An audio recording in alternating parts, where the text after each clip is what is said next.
Hey, my name is Dana Buhl. I get the privilege of welcoming everybody here tonight. Thank you for coming out, especially in this weather. Is it getting bad out there? Not yet. Okay. Well, thank you for braving the elements and coming out tonight. I get to kind of host tonight. Our company is part of this building, and so we get a chance to kind of host tonight.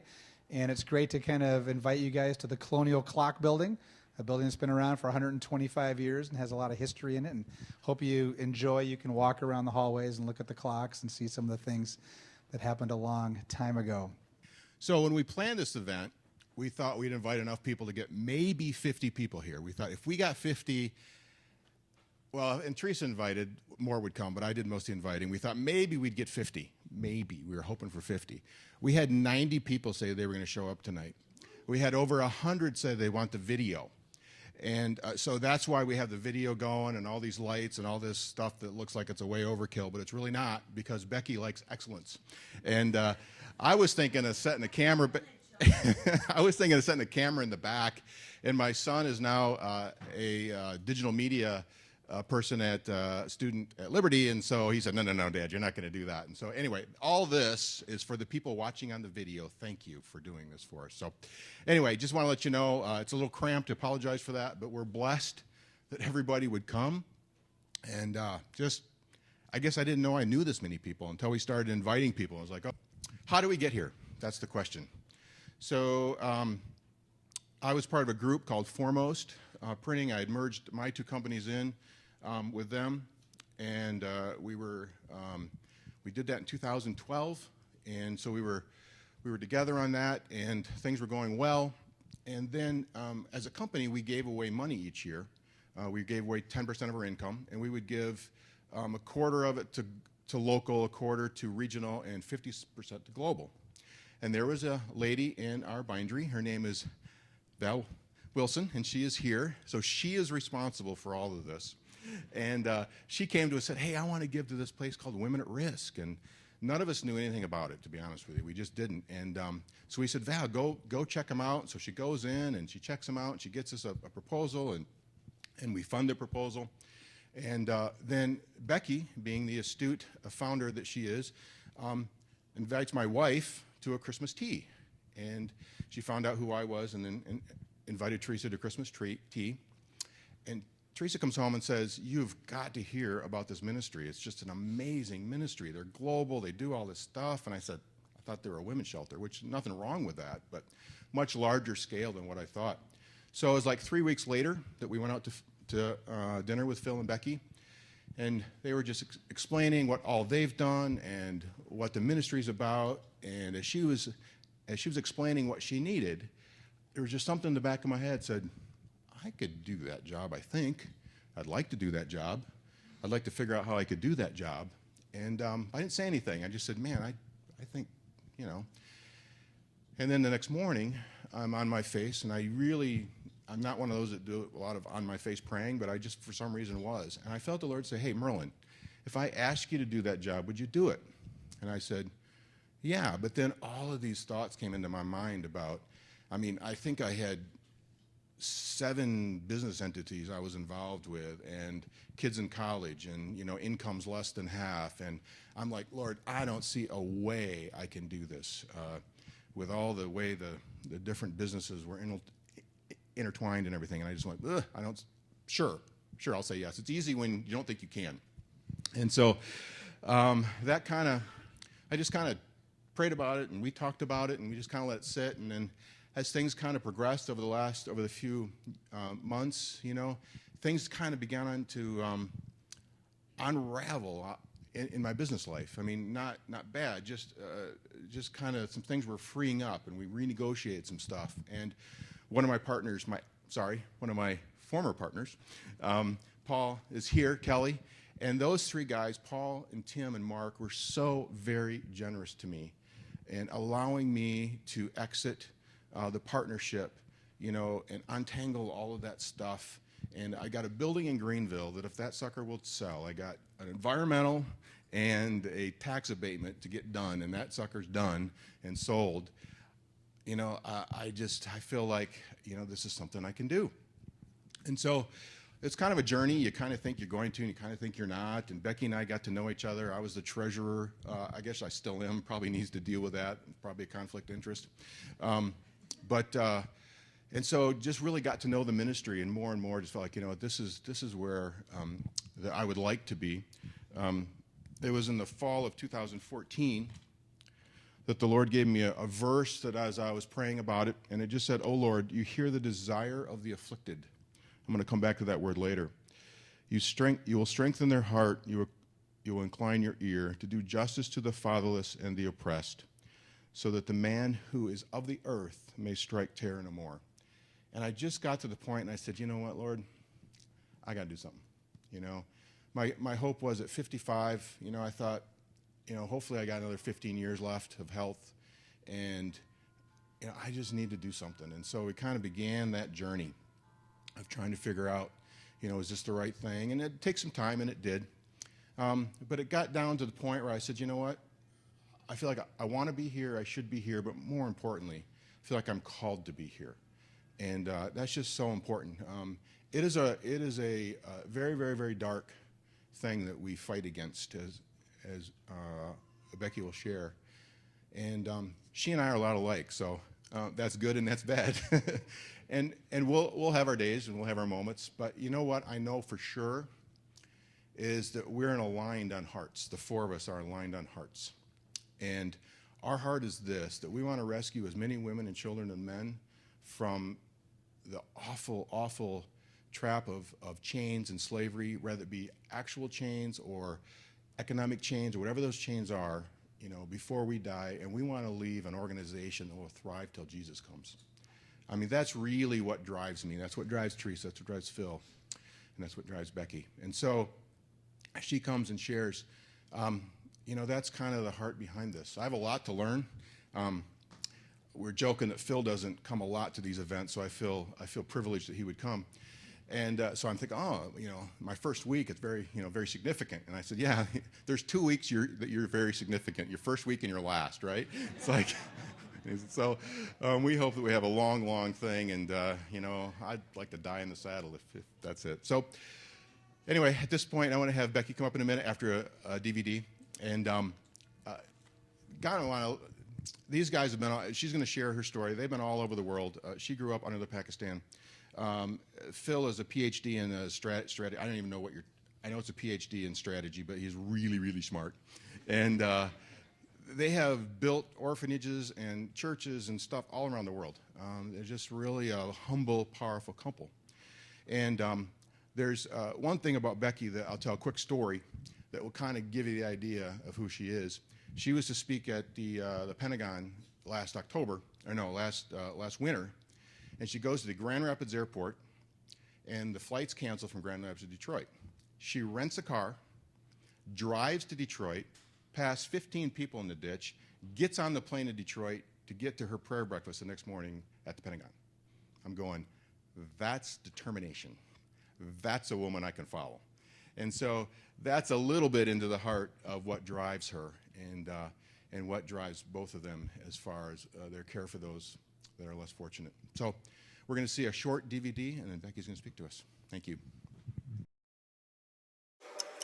There is a war raging against women, and time ticks on, while rivers of tears run, as a hidden gendercide sweeps the globe.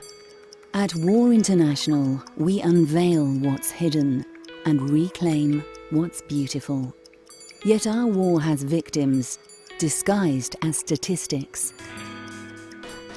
Like the 800,000 people illegally trafficked across borders in the 365 days of our year. Half are children, while 70% of trafficked women end up as sexual slaves, chained to beds of horror. In the United States, human trafficking is the fastest growing organized crime. The FBI estimates that 100,000 to 300,000 children are missing. 300 children are sold in Atlanta, Georgia each month. All around our beautiful creation, newborn babies are purchased for $25. Every 15 seconds, in one city alone, a girl is brutally circumcised, while honor killings and acid attacks are disguised as accidents. Fear strikes women around the world, haunted by domestic violence and rape. In total, every 2 to 4 years, 114 to 200 million women go demographically missing from all manners of risk. At Women at Risk International, we know God sees our suffering and weeps. We're fighting against 14 high-risk issues in many different countries. We give voice to those who have been silenced and a new life to live. One desperate mother sold her 2-week-old daughter into slavery for $200. Action was taken immediately, and this baby was rescued from her captors. Today, she is safe, adopted, and protected by a loving family. This precious baby is a living, breathing example of hope. We have lifted hundreds of at-risk children and orphans who are now protected. Every missing woman has a story. Through War International, you have the power to help women be rescued from slavery, redeemed by love, restored to circles of protection, empowered to work with dignity, and unveiled. How will you respond? Perhaps as simple as hosting a war chest jewelry party, offering international gifts handcrafted by rescued and at-risk women. Shopping for these products will help women regain lives of dignity. Together, we will wrap arms of love and whisper worth back into the hearts and lives of millions. You have the power to help us exchange tears of sorrow for tears of joy. Join us in spreading the message of hope. Visit warinternational.org.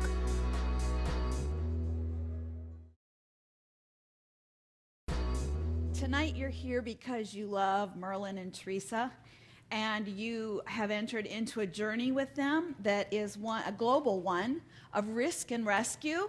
And tonight I want to open your eyes to a world that maybe you've heard about and enlist your hearts to join them in this journey that we're all on together.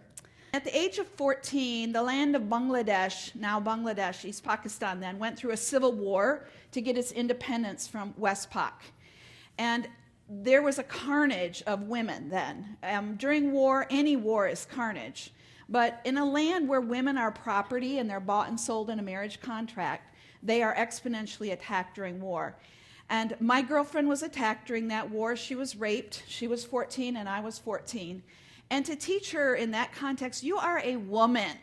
You have no voice. You're bought and sold in a marriage contract. How dare you fight back? Because she fought back and screamed.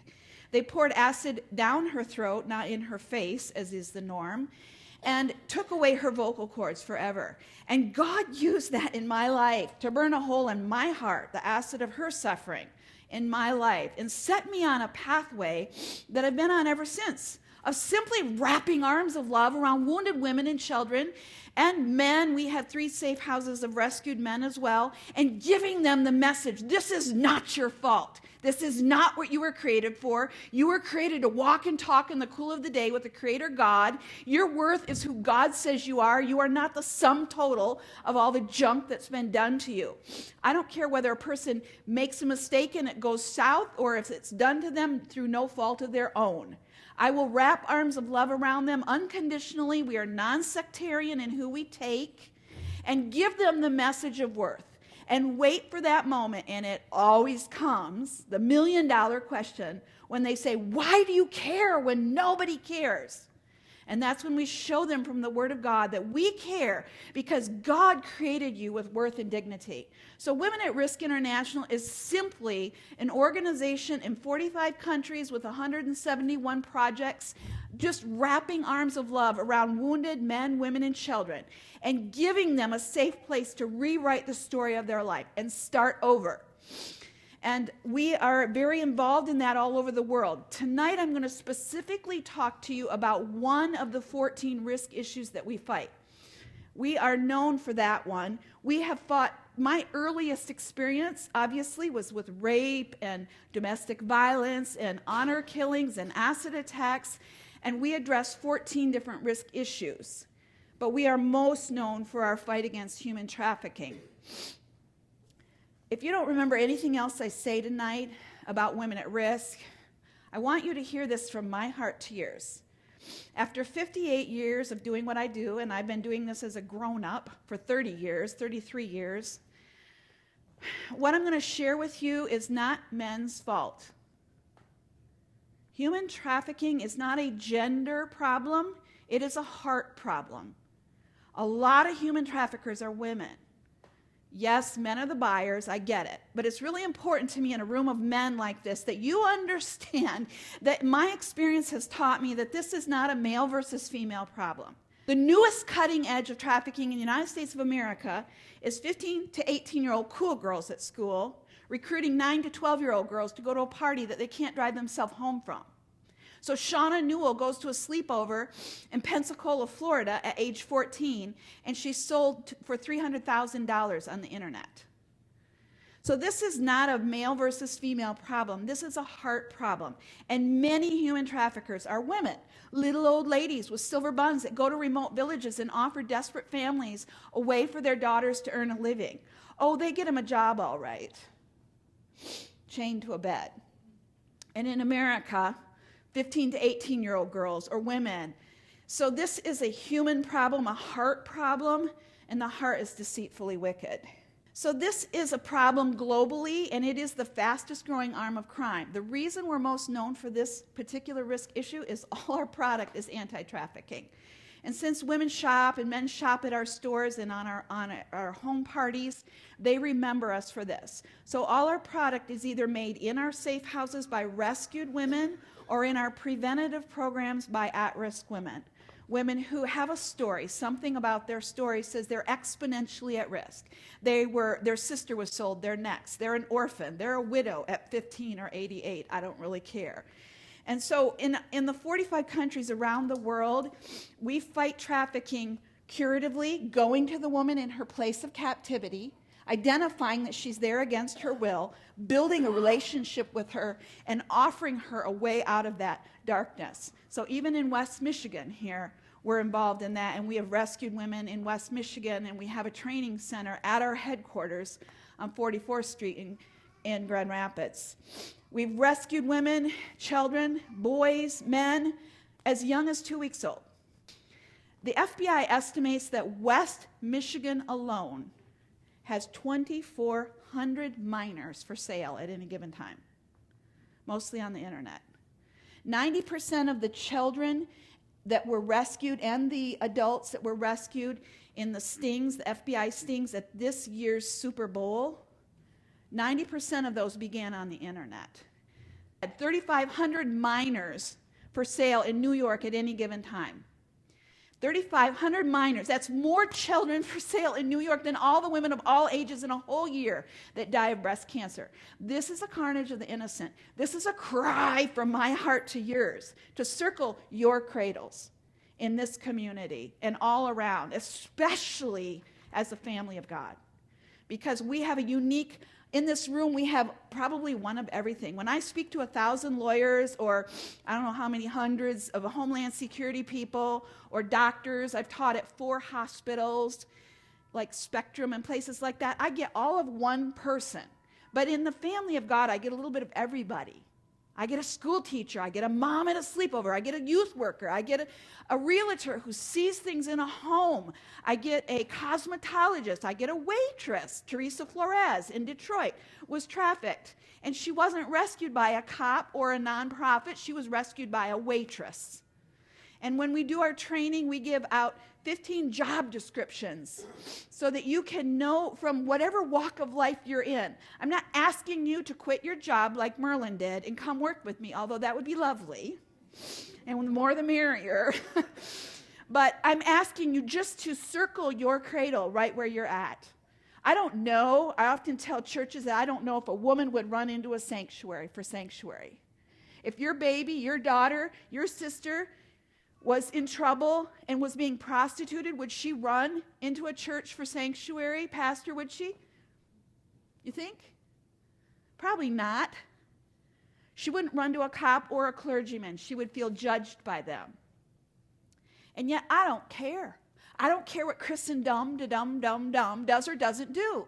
You are the temple of the living God. You are a sanctuary. You can be a safe place. Tonight, hopefully, there's 90 sanctuaries in this room. There's 90 safe houses in this room. You can all leave here committed to being a safe place to those you love. So I met a woman in West Michigan here in a red light district, heard her story, heard that she hated her life, felt like she had no escape. And I told her, I don't know what this looks like in America, but you come. Here's my business card. You come to my office, and I will walk this journey with you. She burst into song, sang all 4 verses of His Eye is on the Sparrow. There wasn't a dry eye in that strip club, and they gave us free drinks and pop that night. Don't ask me why. But the next day, she's in my office, and she works in our U.S. Training Center now. And this year, I took her to Reba McEntire, last year, took her to Reba McEntire's studio, and we recorded her voice. And she sings. She's always got a song in her heart. We, in our preventative programs, 2/3 of our programs are preventative. So if we hear about girls that are about to be sold, our staff go to those families and talk them into letting them go to our orphanages. So 15 orphanages in 10 countries. One orphanage has graduated 5 lawyers. One orphanage in Burma, we have a girl in medical school. Another one in law school. If they're school teachers, goat herders, cosmetologists, whatever their dream is what we want to help them do again. Women at Risk is in the business of peace. War is in the business of peace. Really, that is our goal, to bring the peace that passes all understanding to lives that are so broken. They've lost all hope. I mean, they are chained to a wall, true story, sold to whoever comes to the front door, chained with a shackle around her neck like a dog to the wall in the backyard, sold to whoever comes to the door, and rescued after 11 months at 7 years old. So I'm in the safe house the day that she's brought in a police raid with 5 little girls. And in that moment, I don't mean to undermine the healing and the journey of recovery she has to go through, but we were swinging on the swing set, hanging upside down. And I was feeling like a mommy, knowing tonight this baby is going to be tucked in bed. We have night nannies that when they cry out in the night with night terror, go to them. They're paid to stay awake and go rock that baby and sing Jesus Loves Me and tuck them back into bed like you would your baby. And she's going to get healing. She's going to get counseling, and she's going to get to go to school. And she's going to get to grow up and be all God wants her to be. And that's what keeps me going. So when I'm in a safe house in Thailand and 2 little boys, a 4-year-old and an 8-year-old, are brought in from the red light district where they've been attacked. And in that moment, they were running around, chasing frogs and fishing in the fish pond. And that's what little boys and girls are supposed to do. And so I don't mean to demean the story of recovery, but I know that they will never be chained to a wall again. And they will have choices in a journey of recovery. I could tell you about safe houses that have 38 women. I could tell you about one in Nicaragua that has 440 women. You know how hard it is to teach 440 women to make jewelry all at the same time in a big room? It is like herding cats. It's organized chaos. There are babies and chickens and goats running everywhere, and you're teaching them to make jewelry. It's insane. One city in Thailand, 86% of the homosexual prostitutes are heterosexual men who have been forced into this industry by their families. And so we have safe houses full of those men who desperately want out. Just in closing, I just want to remind you of Micah 6:8, where God calls us as our requirement, our worship, to do justly, love mercy, and walk humbly. And God will tell you what that means. And specifically tonight, I'm asking you to think about what does that mean in Merlin and Teresa's life. Because that's what we're here for tonight, is to come around them and to support them in the journey that is ahead of them. And they're going to explain that a little more to you than I would. So thank you. So it's fitting to pray. Let's do that.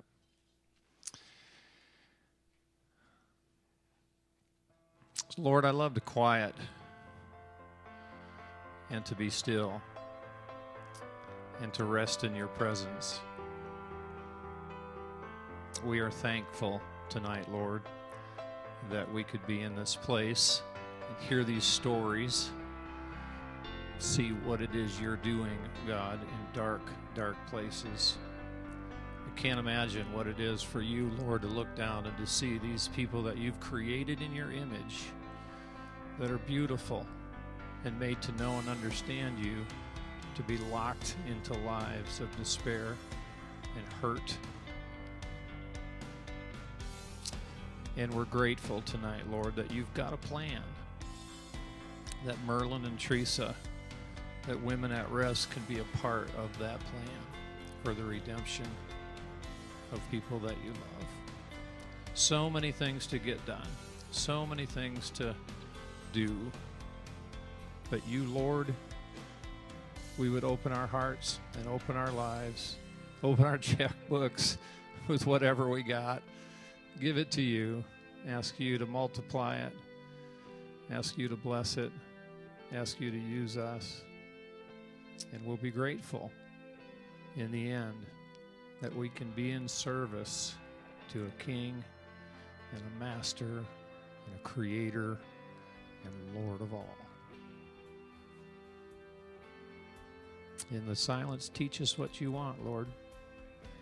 Guide us and give us strength. We love you. Amen.